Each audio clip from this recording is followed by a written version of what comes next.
देखिए क्या बोल रहा है, जो एक संगठित क्षेत्र में काम करने के लिए लाभ क्या है। संगठित क्षेत्र जो हम आपको पहले भी बताया था, संगठित क्षेत्र में काम करने के बेनिफिट क्या है, लाभ क्या है।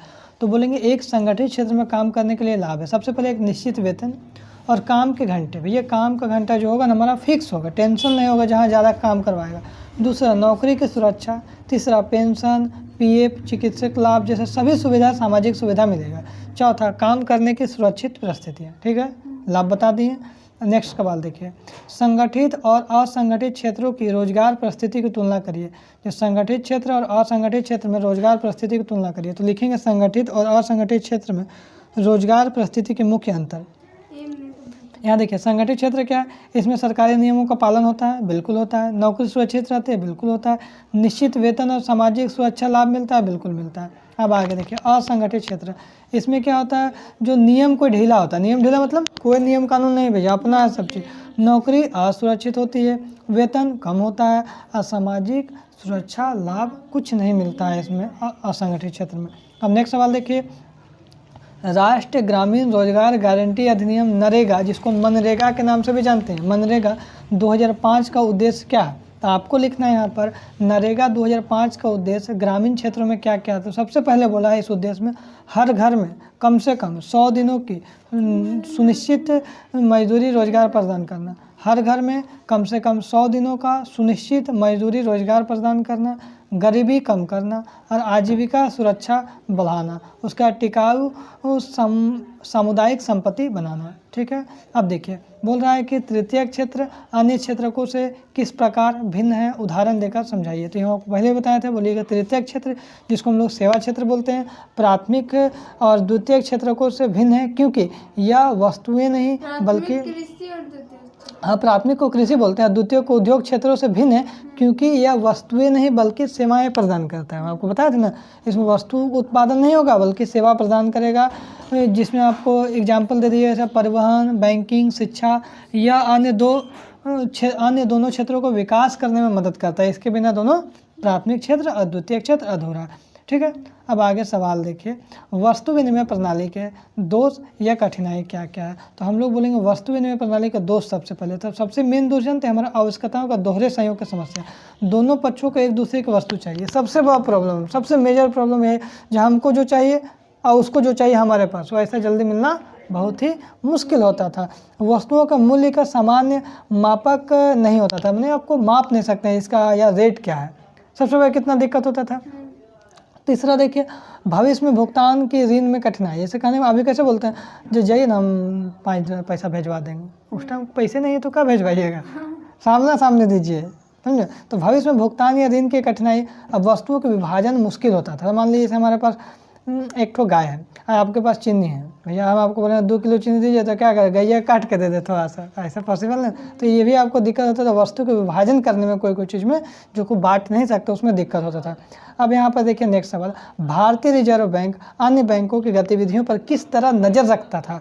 आरबीआई आपको पता है जितना भी हमारा व्यापारिक बैंक होता है, कमर्शियल बैंक, उसको नज़र रखता था, क्या मनमानी तो कुछ नहीं कर रहा।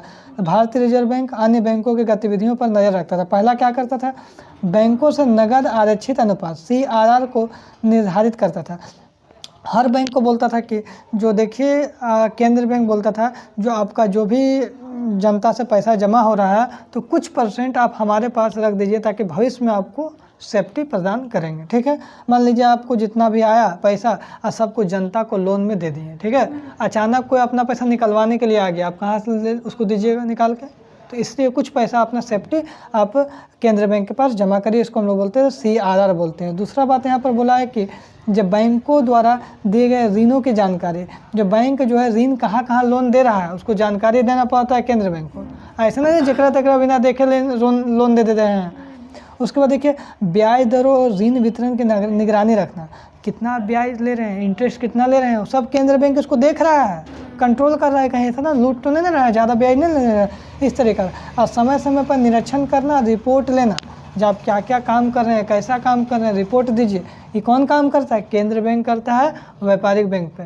जितना भी ICICI बैंक हो गया, HDFC बैंक हो गया, सब क्या प्राइवेट बैंक हो जाएगा, हमारा गवर्नमेंट बैंक हो जाएगा, SBI हो जाएगा हमारा, उसका बैंक ऑफ इंडिया हो जाएगा, हम बैंक ऑफ बड़ौदा हो जाएगा, हमारा क्या हो गवर्नमेंट बैंक हो जाएगा, सरकारी बैंक हो जाएगा।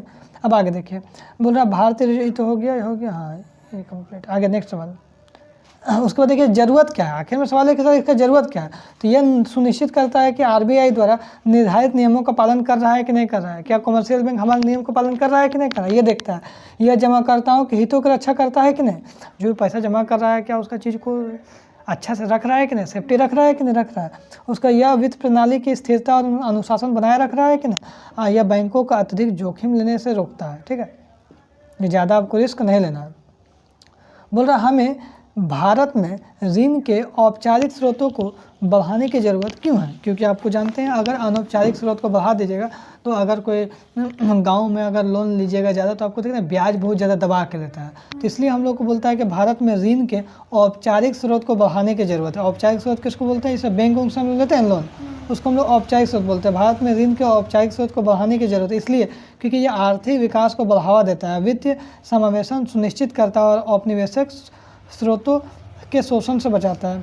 औपनिवेशिक ऋण क्या होता है, इसे बैंक, सहकारी समिति, इसमें कम ब्याज दर पर ऋण हम लोग को मिल जाता है। यह छोटे किसानों, छोटे व्यवसायियों, गरीब परिवारों को ऋण तक पहुंचा सकते हैं, ऋण प्रदान करते हैं जिससे वे अपनी आय बढ़ा सकते हैं। यह अनौपचारिक ऋणदाताओं जैसे साहूकार द्वारा उच्च ब्याज दरों को शोषण से बचाता है ताकि आप गांव मोहल्ला में लोन ना ले लें। औपचारिक ऋण क्षेत्र का विस्तार करके देश के आर्थिक विकास में महत्वपूर्ण भूमिका निभाता है। अब यहाँ पर देखिए, साख के प्रमुख स्रोतों को उल्लेख कीजिए। क्या बोल रहा है, साख के प्रमुख स्रोतों को उल्लेख कीजिए। ऋण के औपचारिक तथा अनौपचारिक स्रोतों में क्या अंतर है। देखिए यहाँ बोलेंगे साख के प्रमुख स्रोत, जैसे औपचारिक में हमारा क्या हो जाएगा बैंक, सहकारी समिति, और अनौपचारिक में क्या हो जाएगा साहूकार, व्यापारी, रिश्तेदार। तो औपचारिक स्रोत देखिए ये सरकार द्वारा पंजीकृत होते हैं, है ना, जैसे आरबीआई द्वारा विनियमित बैंक। ब्याज दर निश्चित होता है और कम भी होता है, नियम भी होता है, शर्तें होता है, पारदर्शी दिखता है शर्त आपको, और इसका उद्देश्य लाभ के साथ साथ सामाजिक कल्याण भी होता है।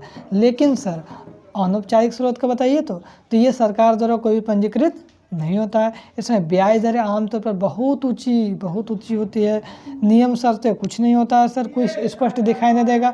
अभी बोले कि 5% दे रहे हैं और 10 दिन में बदल जाएगा, बोले 5%, 20% बोले थे, बदल जाएगा।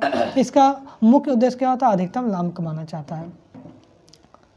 अब देखिए वस्तु विनिमय की कठिनाइयों की व्याख्या करिए। तो वस्तु विनिमय प्रणाली में मुख्य कठिनाई है कि आवश्यकताओं का दोहरे संयोग का अभाव, मूल्य के मापक की कमी और वस्तुओं के भंडारण की कठिनाई। सबसे पहले दोहरे संयोग के भाव जो आपको समझा दिए, मूल्य के सामान्य मापक की कमी, मुझे मापेंगे कैसे, और दूसरा जो वस्तुओं के भंडारण में कमी, भैया उसको भंडार करके नहीं रख सकते हैं क्योंकि चीज़ खराब हो जाएगा। देखिए सबसे वही चीज़ लिखा, आवश्यकताओं का दोहरे संयोग का अभाव, एक व्यक्ति को दूसरे व्यक्ति की वस्तु आवश्यकता होनी चाहिए और दूसरे व्यक्ति को पहले व्यक्ति को वस्तु की ज़रूरत होना चाहिए, जो हमेशा संभव नहीं है। मूल्य के मापक में कमी, मतलब वस्तुओं को मूल्य में मापने की कोई समान इकाई है क्या, कोई पैसा है क्या, नहीं, तो इसमें विनिमय दर निर्धारित करना बड़ी मुश्किल होता था। और वस्तुओं को भंडारण में कठिनाई, खराब होने वाली वस्तु जैसे साग, सब्जी, अनाज लंबे समय तक आप नहीं रख सकते, लेकिन पैसा आप लंबे समय तक रख सकते हैं। विभाजन की समस्या, कुछ वस्तुओं को छोटे हिस्सों में विभाजित नहीं कर सकते, जैसे गाय, इसको बांट नहीं सकते हैं, तो इसमें आपको प्रॉब्लम होता था।